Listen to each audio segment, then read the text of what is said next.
Madam, मैं एक मुसलमान हूं, मैं इस्लाम को मानने वाला बावकार इंसान हूं और मेरे मजहब की बुनियादी तालीम तौहीद है। ला इलाहा इल्लल्लाह, नहीं है कोई खुदा सिवा अल्लाह के। अगर इस चमन का माली ये कहेगा कि एक ही फूल खिलेगा, तो मैं जिम्मेदारी के साथ कह रहा हूं, अगर एक ही फूल खिलेगा तो वो सहरा बन जाएगा और माली माली नहीं रहेगा, वो जल्लाद कहलाएगा। फरेब देकर जमाने को पारसा ना बनिए, इन्हें कहो कि वो बंदा बने खुदा ना बने। अमीर शहर यही चाहता या हजरत कि हमारी चीख गले में रहे सदा ना बने। कि भारत जिंदाबाद, हिंदू मुसलमान जिंदाबाद, दलित जिंदाबाद, ईसाई जिंदाबाद, आदिवासी जिंदाबाद, जो किसी खुदा को नहीं मानते वो भी जिंदाबाद। और मैडम सब पिछड़ा सब आ गया इसमें। तो हम उम्मीद करते कि इस रूह को आप समझेंगे। माननीय सदस्य श्री असादुद्दीन ओबीसी जी। मोहतरमा, बहुत बहुत शुक्रिया आपका कि आपने एक अहम मौजू पर मुझे बोलने का मौका इनायत फरमाया। और बड़े अफसोस की बात है कि बड़ी धूमधाम से हुकूमत की तरफ से इस बात को रखा गया, मगर 30 से ज़्यादा MP यहाँ पर मौजूद नहीं है। मैडम, पहले तो मैं वज़ीर आज़म की इस बात की मजम्मत करता हूँ और उनको बताना चाहूँगा कि जिना के बारे में उन्होंने जो कहा था, हम तो जिना के सख्त मुखालिफ है, इसलिए भारत को अपना वतन माने। मगर 42 में आपके प्यारे वीर और जिना की पार्टी ने नॉर्थ वेस्ट फ्रंटियर, सिंध और बंगाल में मिलकर हुकूमत चलाई और उस हुकूमत ने 1.5 लाख हिंदू और मुसलमानों को अंग्रेजों की फौज में शामिल कराया ताकि वो लड़े। तो किसी शायर ने अच्छा कहा था वजीर आजम के बारे में कि फरेब देकर जमाने को पारसा ना बनिए, इन्हें कहो कि वो बंदा बने खुदा ना बने। अमीर शहर यही चाहता या हजरत कि हमारी चीख गले में रहे सदा ना बने। दूसरी बात मैडम, हमारे वजीर दिफा जनाब राजनाथ सिंह साहब ने बड़ा ही अजीब व गरीब और तकलीफ दे बात कही उम्मुल मोमिनीन के बारे में और उम्मुल किताब के बारे में। उम्मुल मोमिनीन उनको कहते हैं जो हमारे प्रॉफिट मोहम्मद सल्लल्लाहु अलैहि वसल्लम की वाइफ हैं। वो हम तमाम मुसलमानों की माँ, हम उनको तस्वुर करते हैं, मगर हम उनकी इबादत नहीं करते। हम अपनी माँ की इबादत नहीं करते। उम्मुल किताब कुरान है, हम कुरान की इबादत नहीं करते। कुरान अल्लाह का बिजावा कलाम है। तो उसके बारे में भी शायर ने अच्छा कहा कि खबर नहीं जिन्हें अपने दीन व मजहब की, हमें वो दीन का मतलब सिखाने निकले हैं। अहम बात यह है कि मैडम, हमारे मुल्क का आइन का इस लफ्ज से आगाज होता है, वी द पीपल। इसका आगाज भारत माता के नाम से नहीं होता है। हमारे संविधान का जो प्रियम्बल है वो क्या कहता है? Liberty of thought, expression, belief, faith and worship. अगर दस्तूर का ये पहला सफा ये बात करता है तो फिर कैसे किसी शहरी को किसी खुदा, देवी, देवता की इबादत करने पर या सजदा करने पर मजबूर किया जा सकता है? आप ही की पार्टी से आज की जो बातें हुई है इसी कब हो रही हैं। हमारे कॉन्स्टिट्यूंट असेंबली में मैडम एक मोहतरमा थी रोहिणी कुमार चौधरी ने एक तजवीज़ दी थी कि प्रियम्बल में किसी देवी के नाम से शुरू हो। उन्होंने खास तौर से वंदे मातरम का जिक्र किया, मगर उसको कबूल नहीं किया गया। फिर KV कामत साहब ने एक तजवीज़ दी कि इट्स सिटीजन्स को बदलकर हर सिटीजन्स किया जाए और खुदा के नाम से शुरू किया जाए। वो तरमीम को मुस्तरद कर दिया गया। हमारे संविधान का उसूल यह है कि भारत क्या है, उसकी अवाम है, अवामी कानून की मुसन्निफ है, अवाम की मर्जी से सबसे बालातर है, अवामी हाकिम है। मुल्क किसी खुदा, देवी, देवता, मजहबी इलामत के नाम से नहीं चलता, ना मुल्क किसी एक मजहब की मिल्कियत है। इसीलिए बाबा साहब अम्बेडकर ने क्या कहा था? उन्होंने मदर इंडिया के नजरिए को मुस्तरद किया। बाबा साहब ने एक नई इस्तिलाह वजह कर दी और कहा कि भैक्षित भारत, ये बाबा साहब अम्बेडकर ने कहा। अब मैडम, अगर मजहबी आजादी इस आइन का बुनियादी उसूल है तो सवाल यह पैदा होता है कि उस वक्त हमारे जो कॉन्स्टिट्यूंट असेंबली के प्रेसिडेंट थे जनाब राजेंद्र प्रसाद साहब ने किस बुनियाद पर वंदे मातरम को कौमी तराना करार दिया? ना तो कोई सेक्यूर रेजोल्यूशन है इसके बारे में।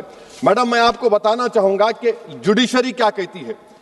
बीजू इमैनुअल केस है 1986 का, जिसमें जिहोवा विटनेस ने कहा कि मैं नेशनल एंथम के वक्त खड़े रहूंगी, पढ़ूंगी नहीं। सुप्रीम कोर्ट ने कहा कि उसने कोई गुनाह नहीं किया। वहीं एक 2017 का केस है अश्विनी उपाध्याय का केस सुप्रीम कोर्ट का, उन्हें कहा गाइडलाइंस दिए जाएं वंदे मातरम पर, सुप्रीम कोर्ट ने नहीं कह दिया। फिर आप आ जाइए madam, prevention of insult act national 1971, इसमें नेशनल सॉन्ग नहीं है, सिर्फ नेशनल एम्बलम और आपका नेशनल एंथम है। फिर आप आ जाइए 40th अमेंडमेंट आर्टिकल 51A 76 में पास हुआ, उसमें भी इसका कोई जिक्र नहीं है। मैडम मैं आपके सामने बताना चाहूंगा कि हमारा भारत एक इसका मजमुआ क्या है, इसमें हिंदू है, मुसलमान है, सिख है, ईसाई है, जैन है, एथिस्ट है, मेहनतकश है, किसान, गरीब, मजलूम और दलित हैं। मगर अगर जो तकारीर आज हमने यहाँ पर सुनी और बाहर जो सुनते हैं, अगर भारत को देवी कहने और उसके आगे सजदा करने, तो दरअसल कौम परस्ती को, वतन से मोहब्बत को मजहब में तब्दील कर रहे, और फिर यहाँ पर बोल रहे कि अगर भारत में रहना है तो वंदे मातरम गाना पड़ेगा। भाई ये तो संविधान के खिलाफ है, सुप्रीम कोर्ट के जजमेंट के खिलाफ है। अगर वंदे मातरम मैडम कौमियत का मियार है, तो फिर सवाल ये है कि हजरत मोहानी की कौमियत क्या थी जिसने इनकलाब जिंदाबाद का नारा दिया? अगर यूसुफ मेहरली ने quit India Simon go back का नारा दिया तो उसकी कौमियत क्या थी? अगर हैदराबाद से मौलवी अलाउद्दीन जो मक्का मस्जिद का पहला मुजरिम है काला पानी में, और तुरेबाज खान जो मारकर लाश को लटका दिया गया था हैदराबाद में 8 दिन तक, उसकी कौमियत क्या थी? अगर इनायतुल्लाह काफी जो जिहाद का फतवा अंग्रेजों के खिलाफ दिया मुरादाबाद में, जब उनको 2 दिन में फांसी की सजा दी गई, और जब फांसी की सजा के वो जा रहे हैं तो इनायतुल्लाह मौलाना काफी की जबान पर क्या था? वो रसूलुल्लाह हमारे प्रॉफिट की नात पढ़ रहे थे। क्या पढ़ रहे थे? कोई गुल बाकी रहेगा ना चमन रह जाएगा, पर रसूलुल्लाह का दीन हसन रह जाएगा। तो उनकी कौमियत क्या थी? माल्टा की जेल में महमूदुल हसन, हुसैन अहमद मदनी 6 महीने माल्टा की जेल की ग्राउंड में पड़े रहे, उनकी कौमियत क्या थी? अल्लामा फजले खैराबादी का वो सेल काला पानी का पुकार कर से पूछ रहा है, जो वहीं पर मर गए, खबर वहां पर है, बताओ मेरी कौमियत क्या थी? मैडम मैं एक मुसलमान हूं, मैं इस्लाम को मानने वाला बावकार इंसान हूं, और मेरे मजहब की बुनियादी तालीम तौहीद है, ला इलाहा इल्लल्लाह, नहीं है कोई खुदा सिवा अल्लाह के। और कुरान में अल्लाह क्या बोल रहा? इय्याका नाबुदु इय्याका नस्तईन, तुम मेरी इबादत करो, मुझे मानो। मुझे कहां से मिल रहा? आर्टिकल 25 से मिल रहा है। मुझे कहां से मिल रहा है? Liberty of thought, expression, belief, faith and worship से मिल रहा है। तो इसको जोड़ना ये बहुत ही खतरनाक होगा। और हमारे प्रॉफेट मोहम्मद सल्लल्लाहु अलैहि वसल्लम जब मदीने को गए तो उन्होंने उस वतन के लिए दुआ की, कहा कि अल्लाह मदीने की मोहब्बत हमारे दिलों में और इजाफा कर दे, मक्के से ज्यादा कर दे। तो ये इस्लाम, मुसलमान होना, हमारे ईमान में मुल्क की मोहब्बत बीच में नहीं आती, और मुल्क से मोहब्बत है और रहेगी हमेशा, क्योंकि ये अजीम कुर्बानियां यहां पर शामिल है जिन्होंने जंग आजादी में हिस्सा नहीं लिया। आज अगर वो वतन की मोहब्बत का दर्ज देंगे तो बड़ा गलत होगा। मैडम मैं आपके सामने एक चीज पढ़ूंगा। 1937 रविंद्रनाथ टैगोर ने लेटर लिखा सुभाष चंद्र बोस को, मैं सिर्फ किसी ने नहीं पढ़ा ये। क्या कहा टैगोर साहब ने? But parliament is a place of union for all religious groups and there the song cannot be appropriate. When Bengali Muslims show sign of stubborn fanatism, we regard it intolerable. When we too copy them and make unreasonable demands, it will be self-defeating. ये मैं इसको ले करूंगा madam, आप देख लीजिए। फिर दूसरी तरफ मैडम आप आ जाइए, मैं यहाँ पर बैठकर, हाँ जितने तकारीर यहाँ पर हुए सब जनगण मन पर तनकीद किए, तो मैडम मुझे ये कहना पड़ेगा कि जनगण मन पर आप लोग इतनी तकलीफ क्यों उठा रहे हैं? आखिर इतनी तकलीफ क्यों है?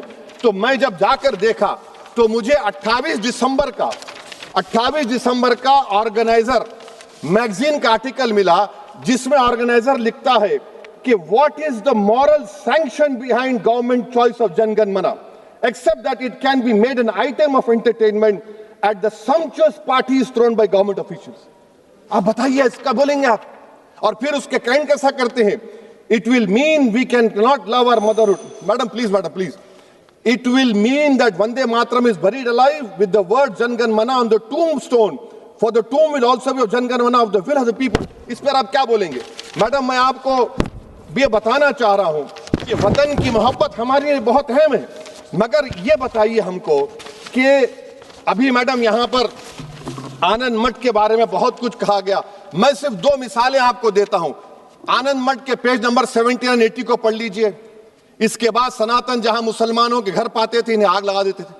आप पेज नंबर 98 पढ़िए, हमें सिर्फ इन मुसलमानों को जड़ से खत्म करना है क्योंकि खुदा के दुश्मन बन चुके हैं।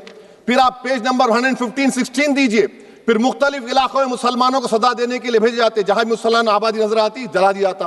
फिर आप देख लीजिए मैडम सफे नंबर 120 पेज 120, बंकिम लिखते हैं कि सनातियों को मालूम नहीं था कि अंग्रेज हिंदुस्तान को निजात दिलाने वाले हैं। ये आप क्यों कर रहे हैं? अब आप मैडम मैं आपको पेपर्स दे कर दूंगा। मैडम भारत में हमारी आजादी इसलिए आई और बरकरार रही कि हमने मुल्क और मजहब को एक चीज नहीं बनाया। हमने ऐलान किया कि हमारी मुल्क मुख्तलिफ तबकात मज़ाहिब पर मुश्तमिल है, हमारे मुश्तरका तकदीर हमारी कौमियत का सरचश्मा है, यह खास जबान सकाफत मजहब नहीं है। अगर वंदे मातरम का मतन कौम और मजहब को एक बना देता है, अगर हम इसे टेस्ट बनाते हैं वफादारी का, तो फिर मान लीजिए कि ये गांधी, अंबेडकर, टैगोर, बोस और लाखों आजादी के सिपाहियों की सोच को छोड़कर गोडसे की सोच की हिंदू कौमी परस्ताना, मैडम खत्म कर रहा हूं, हिंदू कौम परस्ताना को इख्तियार करेंगे। मुझे वतन से बेइंतहा मोहब्बत है मैडम, और इंशाल्लाह हमेशा रहेगी, मगर बावजूद इसके कि मेरी मस्जिद, मेरी इबादत गाह, मेरे कपड़े, मेरे कारोबार पर हमले होते, मगर मैं फिर भी कहता हूं कि वतन मेरा, हर वतन को हम छोड़कर नहीं जाएंगे। मगर हुब्बुल वतनी का क्या मुतालबा है? हुब्बुल वतनी ये कहता है कि वतन से मोहब्बत है तो जुल्म को खत्म करो, गरीबी को खत्म करो, बेरोजगारी को खत्म करो, जबर का खात्मा करो, अमन का गहवारा बनाओ, पाकिस्तान की दहशतगर्दी को खत्म करो, एक्सप्लॉयटेशन को रोको, शरारत को रोको, मुल्क के खिलाफ की जाने वाली साजिश खत्म करो। मैडम, भारत एक चमन है जहां पर हर फूल को खिलना चाहिए, और अगर कोई इस फूल के, अगर पूरे फूल खिलेंगे तो उसकी खुशबू से ये वतन मौतर होगा, मगर अगर इस चमन का माली ये कहेगा कि एक ही फूल खिलेगा, तो मैं जिम्मेदारी के साथ कह रहा हूं, अगर एक ही फूल खिलेगा तो वो सहरा बन जाएगा और माली माली नहीं रहेगा, वो जल्लाद कहलाएगा। तो इसीलिए मैडम, हम उम्मीद करते हैं कि हुकूमत इस पर जोर जबर ना करे। मेरा राइट है, यकीनन मैं जानता हूं कि आजादी के लड़ाई में वंदे मातरम का नारा था, मगर अगर आप इसको जबर करेंगे तो ये संविधान के खिलाफ है। वफादारी का सर्टिफिकेट हमसे मत लीजिए मैडम, खत्म कर रहा हूं, वफादारी का सर्टिफिकेट हमसे मत लीजिए। आपके बुजुर्गों के कोई एक किताब में लिख के क्या लिखा बता दीजिए, कहां पर क्या लिखा हुआ है। तो मैं मैडम, मैं इस शेर पर अपनी बात को खत्म कर रहा हूं मैडम, मैं इस शेर पर अपनी बात को खत्म कर रहा हूं मैडम, मैं अपनी बात को खत्म कर देता हूं मैडम, क्योंकि आप बहुत जल्दी में हैं। कि भारत जिंदाबाद, हिंदू मुसलमान जिंदाबाद, दलित जिंदाबाद, ईसाई जिंदाबाद, आदिवासी जिंदाबाद, जो किसी खुदा को नहीं मानते वो भी जिंदाबाद, और मैडम सब पिछड़ा सब आ गया इसमें। तो हम उम्मीद करते कि इस रूह को आप समझेंगे, अगर आप सिर्फ अपनी आइडियोलॉजी को लेकर चलेंगे। और आखिर में मैडम, जनाब बंकिम चंद्रा साहब के बारे में मैं आपके सामने डॉक्यूमेंट लेकर रहा हूं कि उन्होंने बीए का एग्जाम पास नहीं किया था, 7 मार्क्स से फेल हो गए थे, ये भी रख रहा हूं। तो आप जिसको लिटरेरी जायंट बता रहे, ये नहीं है। बहुत बहुत शुक्रिया मैडम।